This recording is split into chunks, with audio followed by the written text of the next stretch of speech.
Salut, bienvenue à toi dans ce nouvel épisode, c'est Vanessa et aujourd'hui, tranquillement, on va voir un sujet qui est super important si toi tu veux lancer ton projet, c'est de parvenir à capter l'attention, parvenir à te faire connaître, capter l'attention des autres. Et ça fait peur, souvent on se dit mais moi on va pas me voir, il y a tellement de monde et moi j'arrive, qui c'est qui va me remarquer?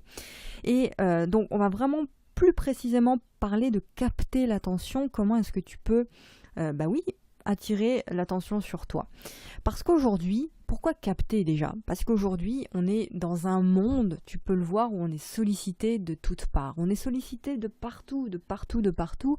Et d'autant plus sur les réseaux sociaux, tu as les notifications de ton téléphone, tu veux tout le temps contrôler tout, tu vois, tu veux savoir si machin a posté un nouveau post, si truc a lancé sa vidéo, si machin a sorti une nouvelle formation, enfin c'est l'enfer quoi, t'es là, t'es comme un robot.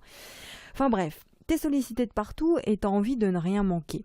Donc, finalement, sur Internet, c'est un combat perpétuel à qui va me voir. Donc toi, qui lances ton projet, ce que tu veux, ce que tu souhaites finalement, eh bien c'est ça, c'est du trafic, c'est de vouloir, c'est de faire en sorte que les gens te voient, que les gens tombent sur toi. Donc c'est une guerre à l'attention sur Internet et c'est pour ça que t'entends souvent que c'est une jungle Internet. C'est pour cette raison-là, il y a énormément de monde. Donc toi, parmi tout ça, qu'est-ce que tu dois faire pour capter l'attention? Alors la première des choses que je te recommande de faire absolument, c'est le truc, on parle de ça tout le temps, c'est mon message, c'est le fait d'être vrai. C'est le fait d'être toi-même, de te présenter comme tel que tu es réellement dans ta vérité, dans ton authenticité, dans ta vulnérabilité. Donc ça veut dire de te présenter avec tes défauts, sans chercher à les cacher, de te présenter avec tes qualités aussi. Et t'as pas besoin que les choses soient parfaites.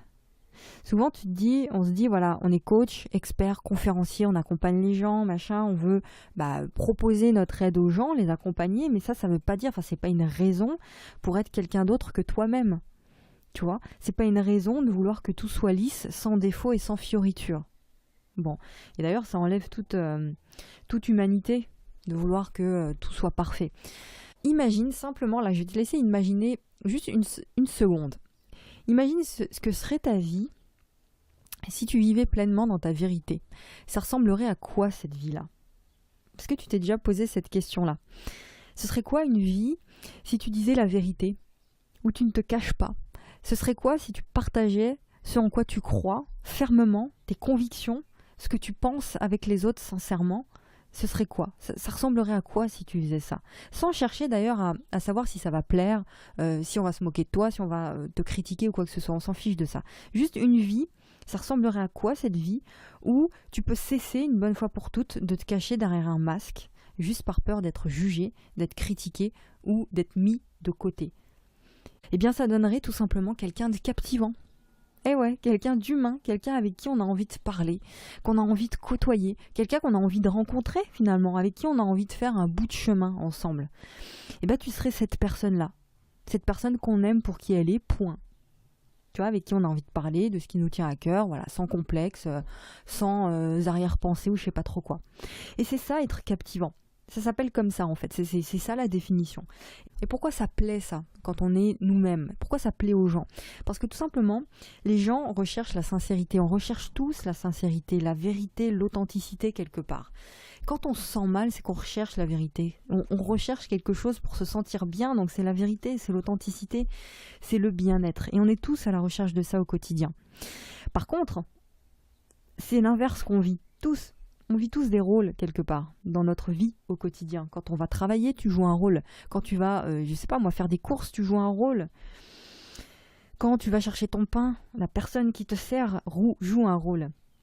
Quand tu vas, j'en sais rien moi, mettre ta voiture à réparer, le mec qui répare ta voiture joue un rôle. Le rôle qui est son métier finalement. Donc, on met la casquette du cadre, on met la casquette de l'ouvrier, du boucher, machin, on se colle une étiquette et puis voilà, c'est le rôle qu'on joue. Donc une seule fois là dans ta vie, dans ton projet, c'est le moment pour toi de faire ce que les autres n'osent pas faire. Lâche-toi, lâche les étiquettes, lâche les codes, lâche les règles et écris les tiennes de règles. Écris tes codes et vas-y à fond, c'est pas j'y vais à moitié le cul entre deux chaises, vas-y à fond, va droit au but et montre-toi tel que tu es vraiment. Voilà, ça c'était La première chose. La deuxième chose, c'est de ne pas vouloir réinventer la roue. Si tu veux inventer quelque chose qui n'existe pas, ce sera très difficile pour toi de capter l'attention rapidement. Parce que les gens ne sont pas là. Les gens ne sont pas là où tu veux aller. Donc, s'il n'y a personne qui regarde dans la même direction que toi, personne ne voudra, n'aura d'attention à te donner si tu veux. Donc le conseil que je t'encourage à suivre ici, c'est d'aller là où il y a déjà de la lumière, d'aller là où des choses ont déjà été construites. Dirige-toi vers des domaines où des gens ont déjà capté l'attention d'autres personnes. Et parmi toute cette attention qui est déjà captée, eh bien toi, tu vas faire ton job d'authenticité. Tu vas creuser ton nid, tu vas faire ta place ici. Ok ? Parce que si tu fais pas ça, imagine tu te mets à créer des choses que personne ne voit, que personne ne regarde. Tu vas dans un domaine, dans une direction où les gens ne sont pas, où les gens même sont pas prêts à entendre ce que tu as à dire, eh bien tu vas capter personne. Ce sera très difficile en tout cas de le faire. Donc pour faciliter ton chemin, l'état d'esprit que tu dois avoir ici, c'est de te dire que toi tu vas apporter ta pierre à l'édifice là où des choses ont déjà été construites. Ok ? Et si tu te dis, il y a déjà plein de monde, il y a déjà plein d'experts, il y a déjà plein de gens qui ont écrit des choses, qui ont dit des choses sur ce sujet, eh bien c'est top. Toi tu vas apporter ta vérité à tout ça. Tu vas apporter ton univers, ta personnalité, ta voix, ta parole. Et ça c'est quelque chose de passionnant. C'est exceptionnel de faire ça. Voilà, donc au final quand tu fais ça, il y a plus de concurrence. Il n'y a plus d'histoire de concurrence, machin, ou de compétition.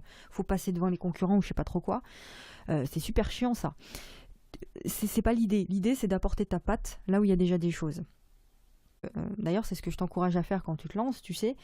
Une des techniques pour attirer du trafic sur ce que tu fais, attirer de l'attention sur ce que tu fais, c'est d'intégrer par exemple des groupes Facebook, si on parle des réseaux sociaux, des groupes Facebook de ta même thématique et d'amener ta patte, d'amener tes commentaires, d'amener tes conseils parmi cette masse de personnes dans le groupe.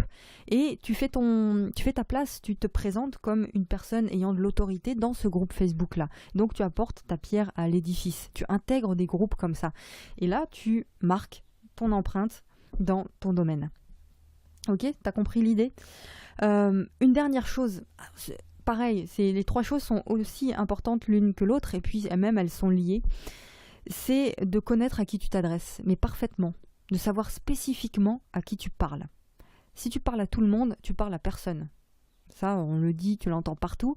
Et puis c'est la même chose, quand tu parles, adresse-toi à une seule personne. Moi, quand je te parle à toi. Tu m'écoutes, je te parle, je te dis même tu. Après, en fonction de ta personnalité, de ta thématique, tu utilises le tu ou le vouvoiement, mais bref, peu importe, moi j'utilise le tu. Je te parle à toi. Donc, ce qui est important quand tu construis ton projet, on le fait très bien d'ailleurs en coaching, c'est on te demande de connaître ton client cible, ton client préféré, de le connaître parfaitement, de construire un portrait robot de cette personne, un avatar, tu sais. Eh bien, tu peux même prendre une photo dans un magazine de cette personne idéale et de l'afficher sur ton mur en face de ton bureau. Comme ça, quand tu t'adresses à cette personne, eh bien, tu la regardes droit dans les yeux. Tu connais parfaitement à quoi elle ressemble, tu connais quels sont ses désirs, quelles sont ses souffrances, pourquoi elle se lève le matin, pourquoi elle a du mal, au contraire, à se lever le matin, quelles sont ses frustrations. Eh bien, quand tu parles, tu t'adresses à elle.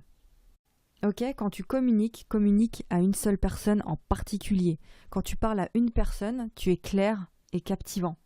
Quand tu es brouillon et que tu parles à tout le monde, au final, tu parles à personne et tu captes aucune attention. Voilà, j'espère que tous ces conseils t'ont permis d'y voir un petit peu plus clair. Et si tu veux aller plus loin et me suivre quotidiennement, j'envoie un message inspirant chaque jour par mail, tout simplement. C'est le premier lien dans la description, c'est gratuit, tu t'inscris et tu reçois chaque jour un mail qui t'aide à entreprendre, qui t'aide à devenir libre en une action par jour. Tu as tous les détails sur le premier lien dans la description. Je te retrouve très prochainement pour un nouvel épisode du podcast. Passe une très belle journée. Bisous, à très vite.